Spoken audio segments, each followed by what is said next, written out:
noite, meus irmãos. Boa noite, Nivaldo. Boa noite, Célia. Boa noite a todos. Mais uma segunda-feira, mais uma semana que se iniciou. Mais uma semana que se iniciou de dia útil, né? Porque a semana começou ontem. Agradecemos sempre a presença de todos vocês, dessa espiritualidade que temos a certeza que nos assistem sempre, nos ajudam a fazer esse estudo.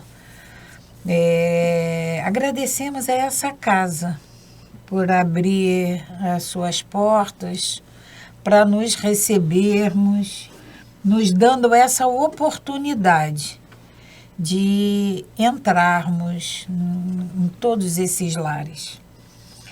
E é com muita alegria mesmo, que realizamos esse estudo do Livro dos Espíritos, que já passam de 4 anos. Começamos isso em 2020, em maio, né, Nivaldo? É isso. Em maio de 2020. E, graças a Deus, estamos conseguindo manter esse contato com vocês. E, o mais importante, conosco mesmo. Porque é para nós. Nós levamos, sim, para vocês, participamos, compartilhamos com vocês esses estudos, mas não temos a menor dúvida de que os maiores beneficiados somos nós dois. De estarmos aqui, de perseverarmos nesse estudo. E é como nós já falamos, essa não é a primeira vez que nós estudamos esse livro, também não é a segunda, eu não lembro quantas vezes. Coincidentemente, Célia, eu havia, a transmissão de pensamento na nada é por acaso, eu havia inclusive anotado aqui, porque quando eu abri aqui nessa página de hoje, nós vamos estudar, eu vi que tinham 2 anotações de anos diferentes. Então, a primeira vez que nós estudamos esse livro, e passamos aqui, foi em 5 de maio de 2014. 2014. Voltamos a esse estudo em 29 de abril de 2019. 5 anos depois. Estamos retornando hoje, em 2024. Você veja, basicamente 5 em 5 anos. Então, não é a primeira vez. O ideal é isso, porque a gente vai descobrindo, cada vez que a gente volta, a gente abre, tem outros horizontes, desenvolvemos, o amadurecimento é maior. Então, a gente entende as coisas, as respostas, as perguntas de Kardec, as respostas da espiritualidade, a gente entende, tem uma outra interpretação, um outro olhar. E sempre tendo a certeza, Célia, de que todos esses ensinamentos que nós vamos adquirindo vai nos fortalecendo, para que nos momentos de tensão, nos momentos em que nós seremos, com certeza, colocados à prova... Porque eles chegarão. E chegarão esses momentos difíceis, momentos em que nós vamos nos questionar, muitas das vezes, questionar Deus. A gente precisa ter essa bagagem de conhecimento muito latente dentro de nós, para que a gente não desmorone. Porque essa perseverança no estudar, no procurar entender, de nos aprofundarmos nas perguntas, nas respostas, isso fica dentro Isso fica no nosso interior. Então, ninguém vai passar por uma situação... na pergunta 872, Kardec fala... Não, isso é natural. Esse fortalecimento é espontâneo. Ele é adquirido com esse passar, com essa perseverança nossa. E Célia, só mais uma vez, ainda complementando o que você está dizendo, né? Essa percepção, esse fortalecimento, é para que a gente possa ter essa resistência, porque todos nós, como já falamos, vamos repetir mais uma vez, todos nós, se não passamos, vamos passar pelas nossas provações. Vamos passar pelos nossos questionamentos. Porque tem 3 situações. Ou estamos passando, ou já passamos, ou vamos passar. Mas ninguém vai conseguir passar ileso. As nossas dores, as nossas doenças, os nossos desafios, seja de que ordem seja, nós vamos passar. Porque nós estamos no mundo de prova e expiações, não estamos ainda no mundo de regeneração e muito menos ditoso e feliz. Estamos aqui para cumprir essa programação, esse planejamento, como nós estamos estudando aqui, reencarnatório, com todas as adversidades inerentes dos nossos plantios de outras encarnações. E que nós não fomos, e não somos ainda esses seres, esses espíritos evoluídos. Na nossa escala, ainda estamos lá embaixo. Muito pelo contrário, somos devedores. Extremamente devedores, mas muito devedores. Então vamos fazer a nossa prece para que a gente possa dar início ao nosso estudo da noite de hoje. E vamos agradecer sempre a Deus nosso Pai, agradecendo pelo dom da vida, agradecendo por mais essa oportunidade de aqui estarmos, agradecendo ao nosso Mestre Jesus e a todos esses amigos espirituais que tanto nos ajudam nessa jornada. Mestre Jesus, obrigada pela tua dedicação, pelo teu carinho, pelo teu amor que envolve a todos nós.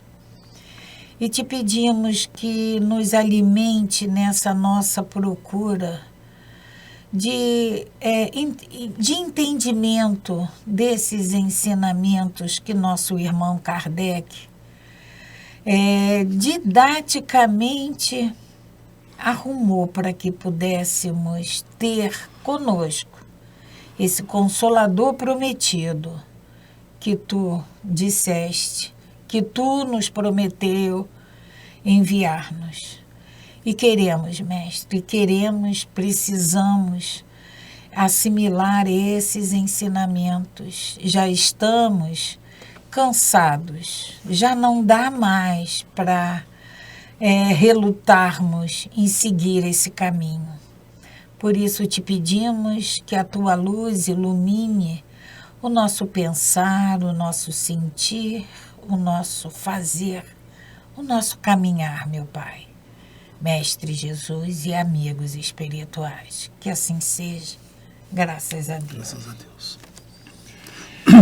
Então nós temos a reflexão da semana, que vocês vão ter aí na tela de cada um, e ela diz o seguinte: você não pode escolher o que vai ouvir das pessoas, mas pode escolher o quanto vai se importar. O que o outro vai falar, a gente não pode controlar, a gente não pode regular.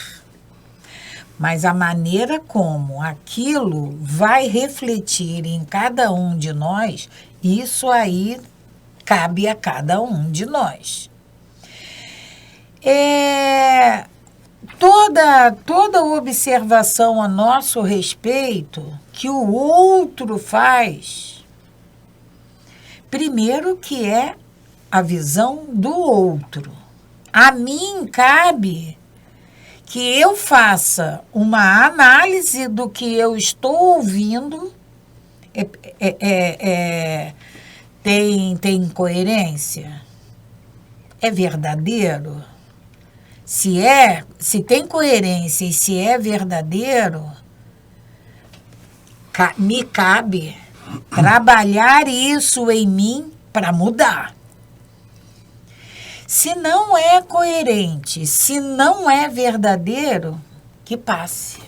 Falou. O problema é do outro que falou. A gente precisa entender que são exatamente aquelas pessoas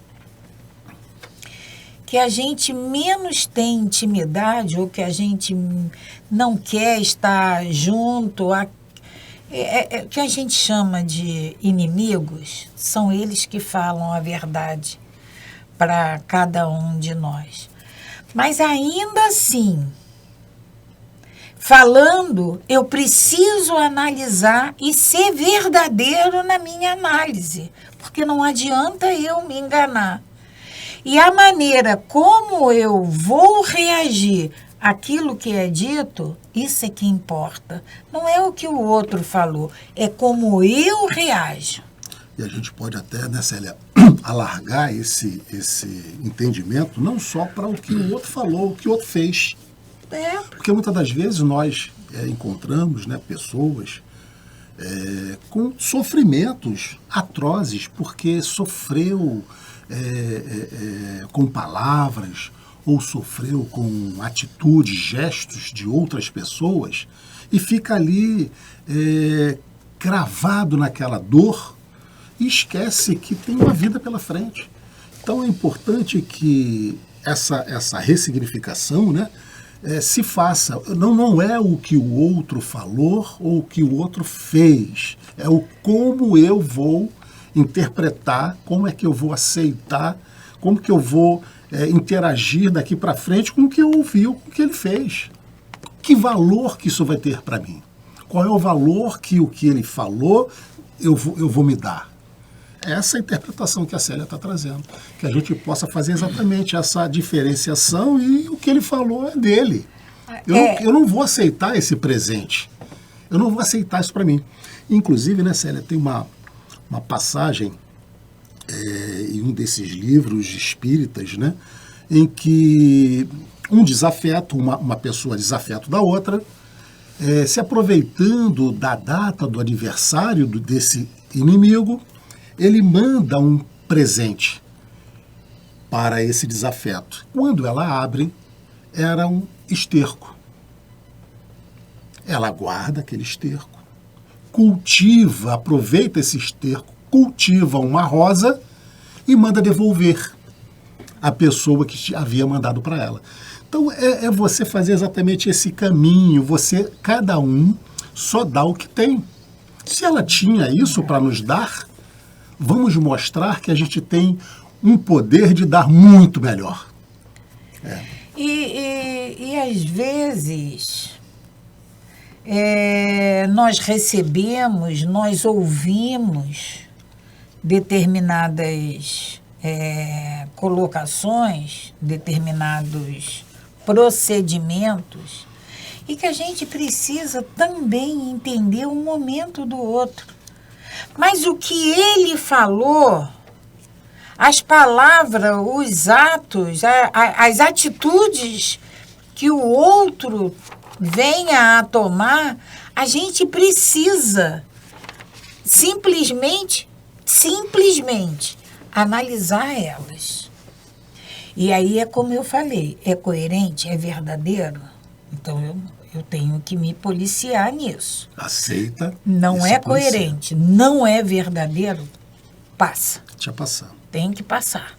Aquilo ali, eu não posso ficar remoendo aquilo, esperando uma oportunidade de revidar.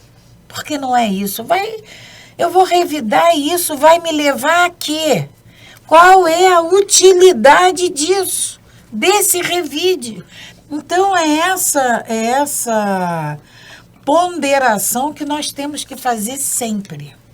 No momento em que a gente faz esse revide, nós estamos plantando para que a gente possa abrir a possibilidade de colher no futuro mais uma vez. Mas é isso. Então, vamos. Célia, vamos dar continuidade ao nosso estudo do Livro dos Espíritos. Nós paramos na questão 872. Estamos finalizando a lei de liberdade. Que nessa questão é um resumo. Só colocação de Kardec. É um resumo teórico do móvel das ações do homem. E nesse resumo, evidentemente, está se sendo falado de livre-arbítrio, está se falando de fatalidade e de planejamento reencarnatório. Para a gente, mais uma vez, solidificar essa compreensão, esse entendimento. Até onde é o nosso livre-arbítrio, o que poderia ser a tal da fatalidade, que nós gostamos de utilizar muito mais do que deveríamos, e esse planejamento reencarnatório, o que seria isso na minha vida? Nós paramos aqui no terceiro parágrafo e nós vamos continuar daqui aonde nós vamos continuar assim, né, Célia? Sem o livre-arbítrio, para que vocês possam se localizar aí. Então, Kardec continua fazendo a seguinte colocação. Sem o livre-arbítrio, o homem não tem culpa pelo mal, nem mérito pelo bem. Não é verdade? Se ele não tem... Se eu não tenho o poder de decidir o que eu vou fazer, o que eu fizer de errado, eu não tenho culpa. Se alguém decide por mim... Perfeito. O bem ou o mal, a recompensa ou a consequência do ato é dele, não é minha. Como é que eu vou ser premiada de uma boa decisão que ele tenha tomado? O mérito é dele. Assim como também a consequência de um mau ato também vai ser dele. Então, sem o livre-arbítrio, o homem não tem culpa pelo mal, nem mérito pelo bem. Isto é, tão reconhecido que no mundo a censura e o elogio são sempre proporcionais à intenção. Isto é, a vontade. Ora, quem diz vontade diz liberdade. O homem não podia, portanto, procurar para os seus delitos uma desculpa na sua organização física, sem abdicar da sua razão e da sua condição de ser humano. Da condição de ser humano para se assemelhar ao animal. Então, olha só, a colocação de Kardec. Nenhuma desculpa poderá, portanto, o homem buscar para os seus delitos na sua organização física.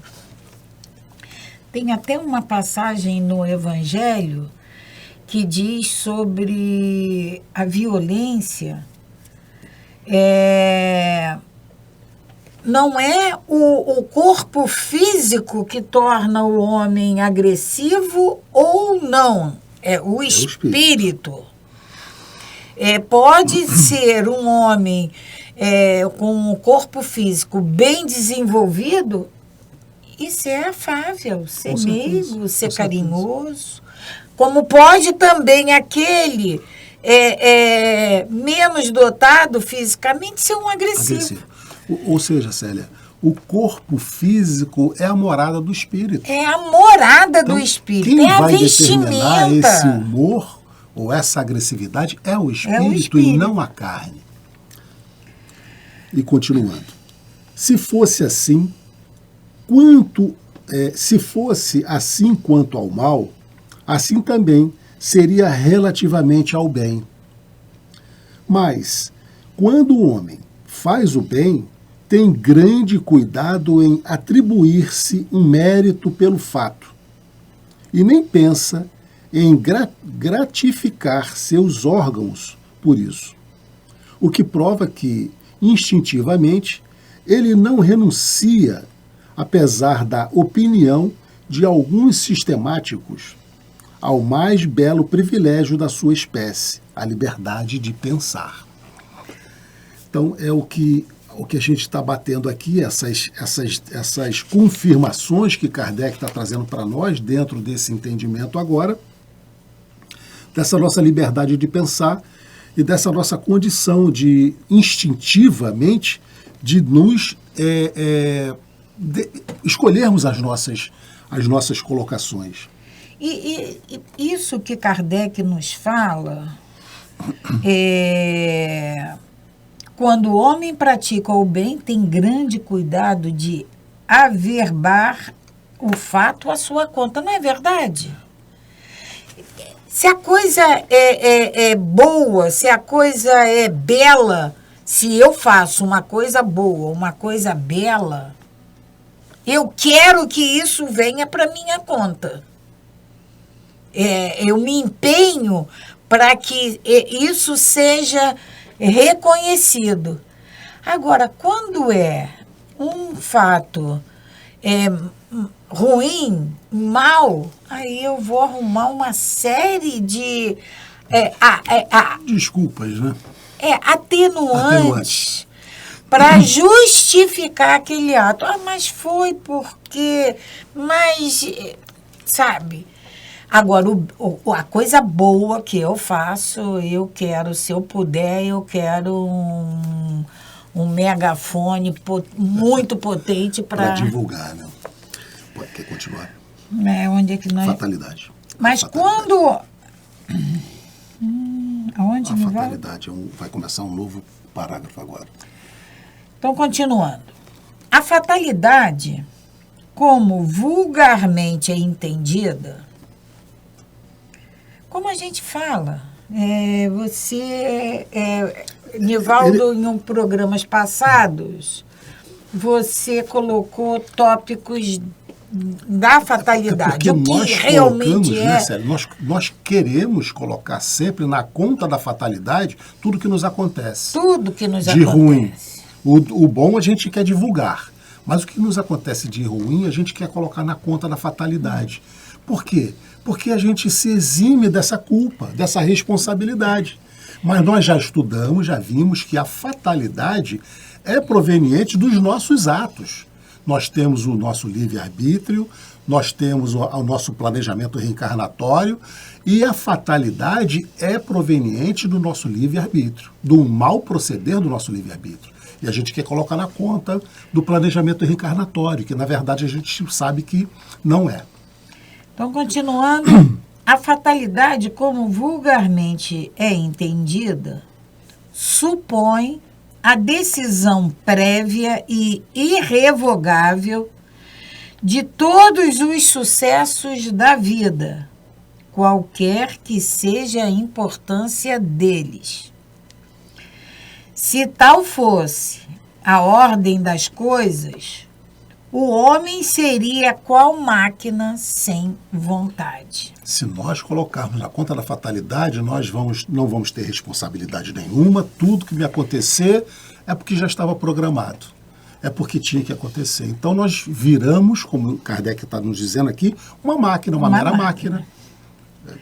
De que lhe serviria a inteligência se houvesse de estar invariavelmente dominado em todos os seus atos pela força do destino?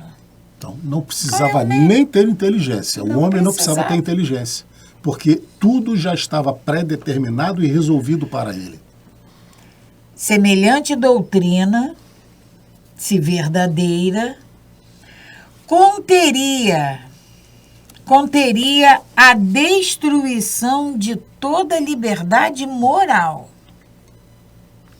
Já não haveria para o homem responsabilidade, nem por conseguinte, bem nem mal, crimes ou virtudes. Tudo seria fatalidade. Vamos lembrar Está tudo na conta da fatalidade. que nós começamos o estudo de hoje com essa colocação de Kardec. Sem o livre-arbítrio, o homem não teria nem culpa por praticar o mal, nem mérito em praticar o bem. Não vamos esquecer do livre-arbítrio. Então, essa colocação é forte, né, Célia?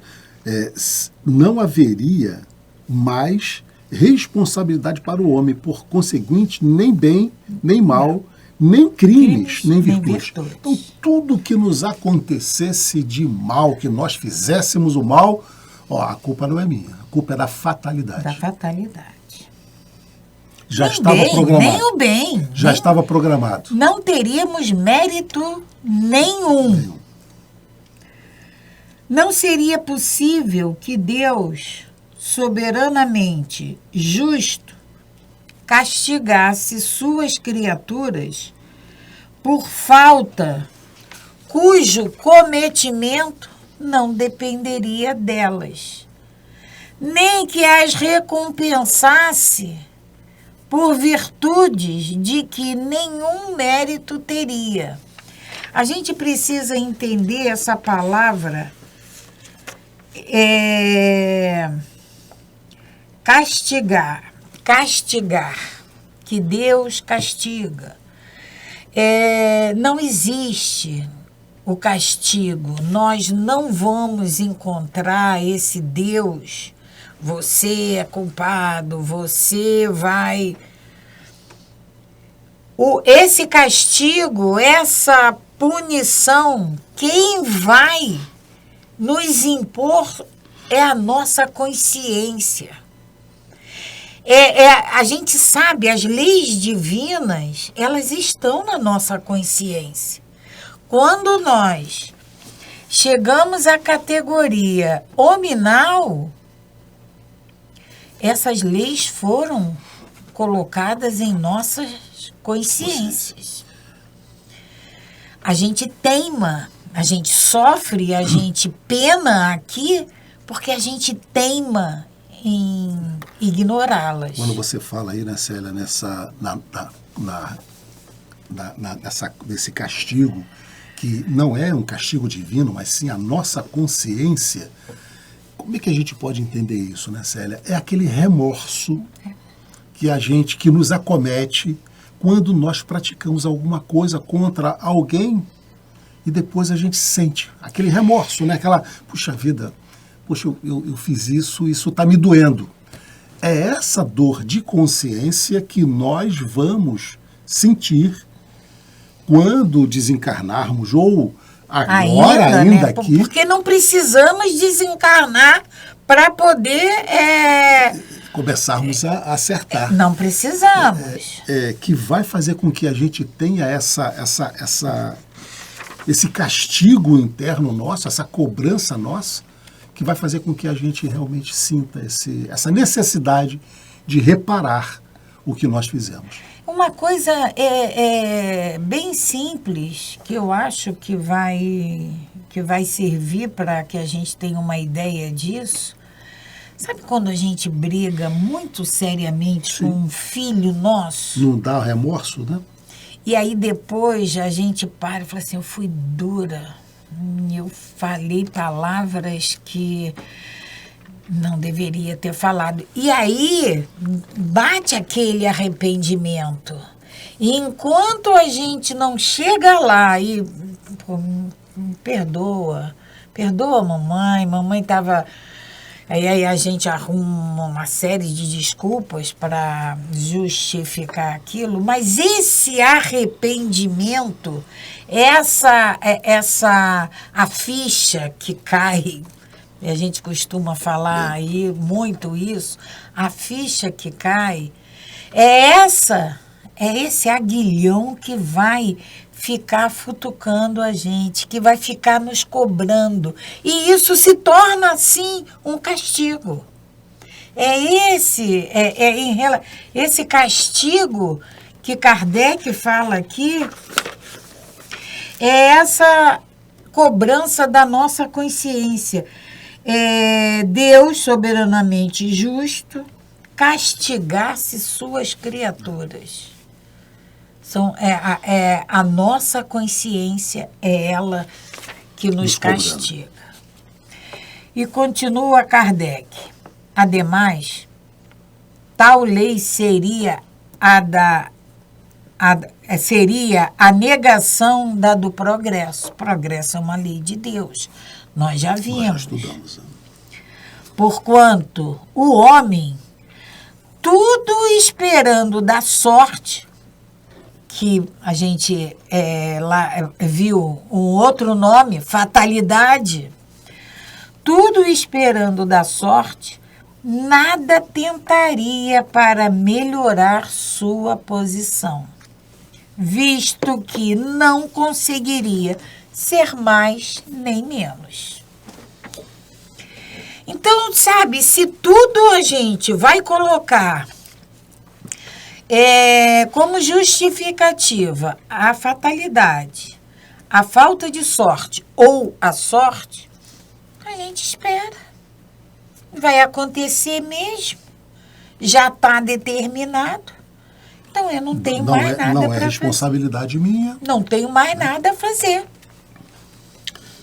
Aí seria muito simples, né? Não seria muito simples. Continuando aqui, mais um parágrafo, Kardec traz para nós assim: todavia, a fatalidade não é uma palavra vã. Ela existe na posição que o homem ocupa na Terra e nas funções que aí desempenha. Em consequência do gênero de existência que seu espírito escolheu como prova, expiação ou missão. Então pode completar. Não, é como consequência da escolha feita. Nós já tínhamos falado isso. A fatalidade, ela existe, mas ela faz parte daquele conjunto de planejamento reencarnatório. Aquilo que foi decidido lá em cima no planejamento reencarnatório. Né? Então, aquela doença degenerativa que nos acomete num determinado período de nossa vida, não é uma fatalidade. Já tinha sido determinado lá em cima. Então, a gente pode até dizer que tenha sido realmente uma fatalidade. Né? Ele experimenta fatalmente todas as vicissitudes dessa existência e todas as tendências boas ou mais que lhes são inerentes. Aí, porém, acaba a fatalidade, pois depende de sua vontade ceder ou não a essas tendências. Olha o livre-arbítrio aí. São tendências. No momento em que eu vou decidir se eu vou aceitar ou não essas tendências, eu estou usando a minha vontade, o meu livre-arbítrio. Já não é mais fatalidade. Nivaldo, 2 caminhos. Eu chego numa bifurcação. Eu tenho que escolher. Se esse caminho, eu escolho esse caminho e ele lá no final, depois de muito percorrer, eu descubro que isso aqui é uma rua sem saída. É um caminho sem saída. É fatalidade isso? Ou foi escolha minha? Entende? Nós precisamos entender que nós somos responsáveis por tudo o que fazemos. E a gente não pode colocar na conta da fatalidade, na conta da sorte, o que nos acontece. Nós decidimos, nós temos esse livre-arbítrio. Entendendo que a fatalidade existe. Ela existe. Mas ela foi decidida lá no nosso planejamento reencarnatório. Porque se assim não fosse, uma topada que eu dou e eu perco a unha do dedão, é uma fatalidade. Aquele gole d'água que eu bebo e que eu me engasgo, é uma fatalidade. Sabe? Não é assim. E ele continua. o pormenor dos acontecimentos está subordinado às circunstâncias que ele próprio provoca com os seus atos. Isso. Então, o nosso dia a dia é o nosso livre-arbítrio, é o que nós decidimos fazer. São a escolha desses caminhos que nós vamos fazendo. Sobre estas podem influir os espíritos, ou seja, sobre esse nosso dia a dia, além do nosso livre-arbítrio, nós podemos sofrer influência dos espíritos, é o que ele está nos dizendo. Mas é influência. Influência através dos pensamentos que lhe surgem. E aí ele pede para que a gente vá à questão 459, que a gente não precisa nem voltar, porque essa questão, nós falamos dela aqui sempre. A questão 459 é aquela que Kardec pergunta se os espíritos influenciam em nossas vidas. Qual é a resposta? Muito mais do que nós pensamos. A mais das vezes são eles. Perfeitamente. Eles nos influenciam muito mais do que nós possamos imaginar. Mas aí também não podemos colocar... Na conta... Foi os espíritos. Foi os espíritos. Assim como a gente usa a fatalidade, a Vamos gente usar não aqui, pode colocar... Não foi eu, foi os espíritos. Foram os espíritos. Porque quem decide a companhia que nós vamos ter somos nós, com as nossas vibrações, com os nossos pensamentos. Então, essas influências que Kardec, que os espíritos respondem a Kardec, que muito mais do que possamos imaginar, eles nos influenciam. Quem vai decidir se essa influência vai ser positiva ou negativa, boa ou má, será nós, pelas nossas escolhas, pelo nosso livre-arbítrio. Nivaldo, eu te dou um conselho absurdo. É completamente, sabe, estapafúrdio. Você vai seguir esse conselho? De forma alguma. Você vai trabalhar com o seu livre-arbítrio, você vai fazer a sua avaliação. Você não quero, não vou aceitar esse conselho. A mesma coisa são eles nos influenciando. Perfeitamente. Então, nós vamos aceitar a influenciação desses espíritos para um negativo, se nós quisermos. E aí, por que a gente aceita?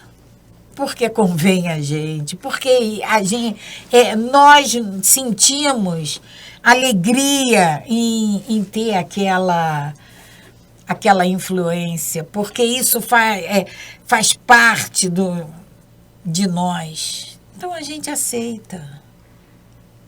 É simples assim. Eu não quero.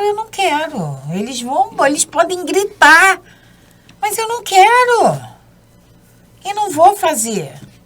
Agora, se me compraz, se eu vou sentir alegria com aquilo, é claro. Você vai arranjar uma desculpa, vai colocar na conta da fatalidade, vai colocar na conta dos espíritos, vai dizer que a carne é fraca. A carne é fraca, tentação. E vai aceitar. Pode continuar, Zé.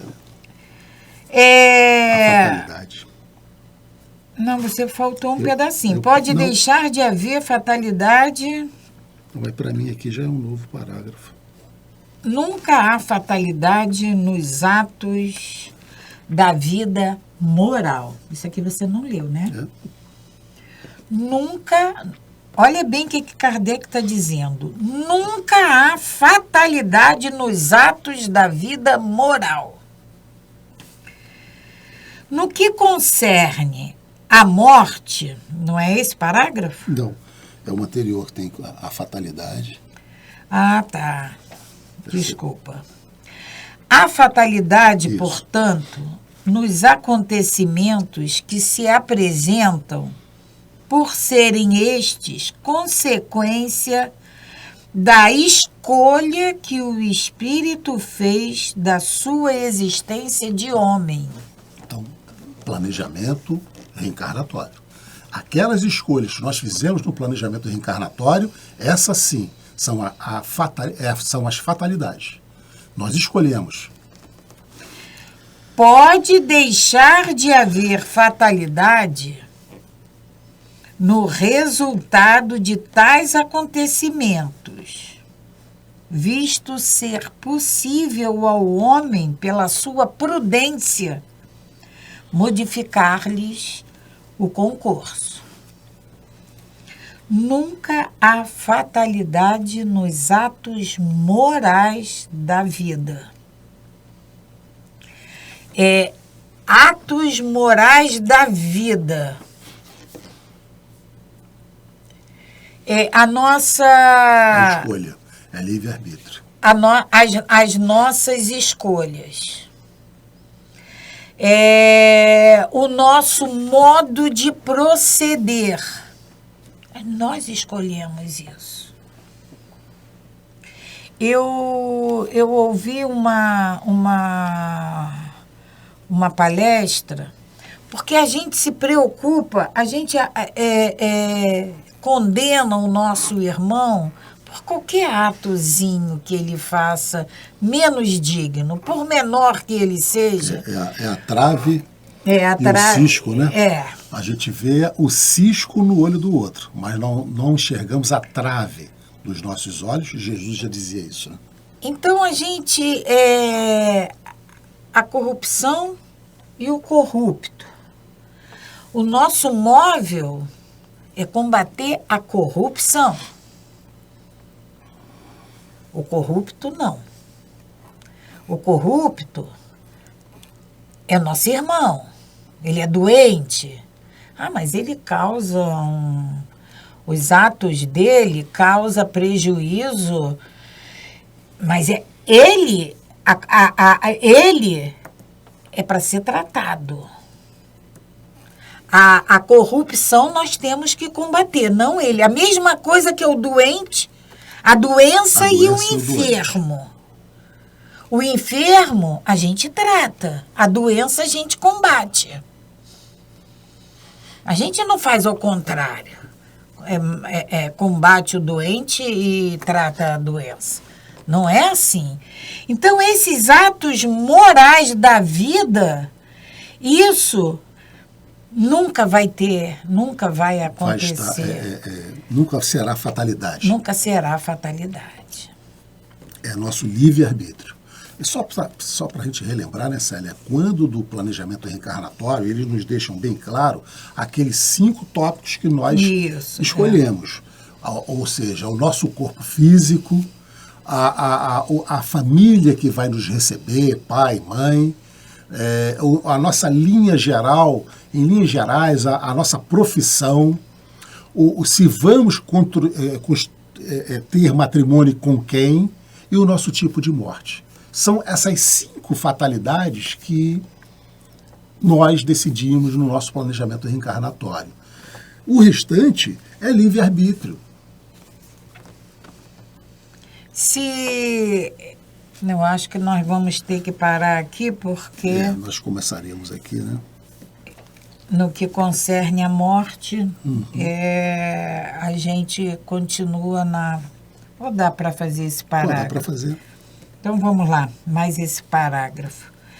No que concerne a morte, é que o homem se acha submetido, em absoluto, à inexorável lei da fatalidade. Por isso, que não pode escapar à sentença que lhe marca o termo da existência, nem ao gênero de morte em que haja de cortar esse fio. Exatamente aquilo que nós falamos, é a 5ª escolha que nós fazemos, que é a nossa morte. E lá na frente, numa das perguntas de Kardec, a espiritualidade, eles nos dizem que fatalidade de verdade é a nossa chegada aqui e a nossa partida. Nossa partida. É a chegada e a partida. Então, Célia, estamos chegando ao final de mais um estudo nessa segunda-feira.